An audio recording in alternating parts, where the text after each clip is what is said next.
Hi there, I'm gay. And by gay, I mean I'm happy. And by happy, I mean that life is good. But I'm John Spade, and this is The Egg for Friday, November the 22nd, 2010. And today's egg is actually going to be pretty serious because I want to talk about I'm going to get rid of my preppy thing that I got going on here. Some stuff that's going on in the news. And it should be very concerning for anybody that is interested in human rights and the advancement of, society as a whole, to be more human, to be more, tolerant. And through that, I have this weird idealistic dream that if we learn to be tolerant of everyone else around us, that we'll be happier. That might sound crazy to you. It's just something I've been thinking about. And what brought it about was, well, there's been a few factors. I mean, obviously what's going on in the United States right now, the don't ask, don't tell. Of course, the American military is, there are certain people out there that are screaming loudly that they don't want gays in the military.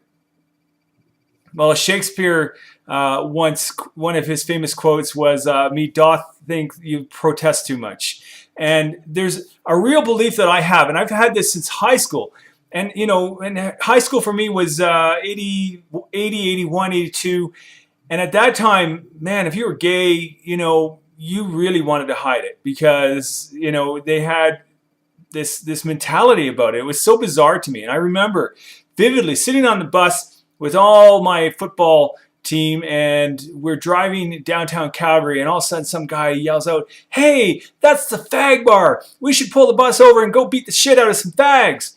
And I remember sitting there, and I couldn't share that sentiment. And so, of course, I sat there and just fumed inside.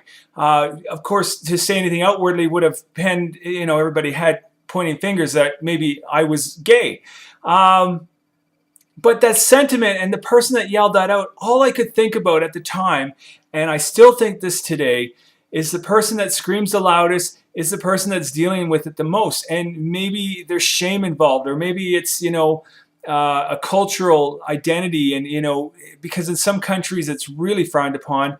And so what makes someone scream out so loudly against sexual orientation, especially of this kind? Because we know that it's genetic, and yet we still have these pockets all over North America and around the world that feel that it's a religious issue and it's a moral issue, and to accept homosexuality into our culture is to accept that the Bible isn't true, and that to be a homosexual isn't a sin against God. And that's the issue. And that's really the big issue for a lot of people, is to accept it.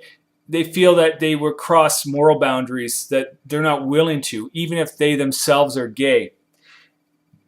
And it's really unfortunate because it causes so many problems for so many of the youth growing up, and they can't have their identity. And you hear about these shocking revelations of kids that are killing themselves. They're taking their own lives because they can't deal with the bullying at ages where they shouldn't be thinking about these things. I mean, it shouldn't matter. A kid who's got ideas about putting on a diaper or getting into some S&M or any of the other kinks that are out there, obviously aren't going to be talking about it openly because that's their sexual orientation.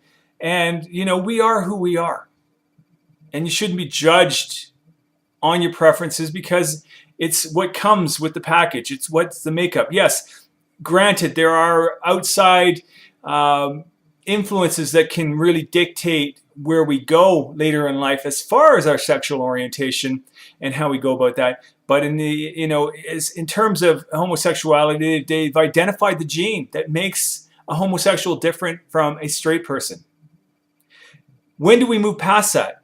And I find it interesting that, this is something as a society we should be dealing with, and we should be dealing with it at, the grade school level, where children who understand basic concepts of sex could be shown at this point that, we're all equal. And it's not happening, because if it was, 14, 15, 16-year-olds wouldn't be killing themselves because they can't deal with the pressure of a society that isn't tolerant. And this is going around the world. And I think about, the douchebags out there who scream the loudest, who cause the most problems, and they're on the religious right. And this egg isn't for me I'm not on a quest to bash the religious right, because I have Christian friends and they're not all like this and they don't agree with these. But for whatever reason, I'm going to use some examples, because these are textbook examples of what I'm talking about. Ted Hager, he's the leader of the National Association of Evangelicals in the United States. Big proponent. He comes out and he's had meetings with President George Bush, top advisors, as a spiritual leader, and he teaches that homosexuality is an abomination, and he's actively lobbied against gay rights in the United States. And then he gets caught paying male prostitutes for sex and snorting crystal meth.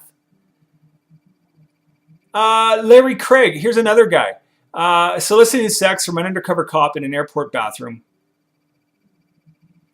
And he's voted constantly against adding words like sexual orientation to the federal hate crime law. And he, of course, votes to give states the right to refuse or recognize gay marriage. Now, on the other side of the fence, I want to talk about gay marriage, because marriage as a whole, I don't know. I'm married. I'm happy that I'm married. It was a great decision for me. And I think for most people that decide to go into it, it is, of course, it's a broken institution. We know that, because over 50% of marriages now end in divorce. And this is a stat that you can't ignore. And, is marriage, it's not a religious entity anymore. I don't think it is. Sometimes I wonder, I understand wanting to have it legalized, especially for a couple where you're going to cohabitate, because if things don't work out, there needs to be protections in place for both parties. On that end, I understand marriage. And maybe it should be a contract that has nothing to do with religious identity at all. Marriage should be something that is a contractual agreement that two people go into so that they can cohabitate. And in the event that things go sideways, here is how the division of property will handle. That has nothing to do with God. So maybe we need to look at separating these two things. It's complicated. It's not easy. And I think about what it's like to live in the United States, and yeah, there are people killing themselves. But let's talk about what it's like to be a homosexual in other parts of the world. Well, I've kind of got a top 10 worst places to live if you're gay. Uganda tops the list, and basically gay couples caught partaking in consensual sex can be imprisoned for the crime. That's simple. In Iran, if you're gay, it's punishable by death. Well, the act of intercourse is. Egyptian law, between two men is prohibited. Between two men, they don't have anything about between two women, because of course men are pigs, and men make these laws, and they're antiquated, and they go back so far. Anyways, in Egypt, again, it's a crime. Saudi Arabia, 2,000 lashings if you're caught being gay. In Nigeria, what is it? Muslim law, it's punishable by death. United Arab Emirates, again, they give you hormone treatment and therapy if you're gay. In Cameroon, gay men are subjected to medical examinations. In Poland, it's activists. What are we looking at? Extreme discrimination in Poland. In Nepal, abuse and harassment at the hands of government authorities. And finally, India rounds it out. India is actually the one that surprised me that's on the list, because I really thought that they were a little more open and liberal to this because of their religious teachings. But apparently, offenders can be imprisoned up for 10 years, and it's not a cool place to be gay. So that's sort of my whole thing about homosexuality today. I think, we need to move towards tolerance. It's a worldwide thing. Again, it's an idealist thing for me to see, because seriously, when are we going to stop interfering with people's lives on this? Don't we have bigger things to be worrying about? Those are my thoughts for the egg today. Thanks for tuning in. Bye-bye.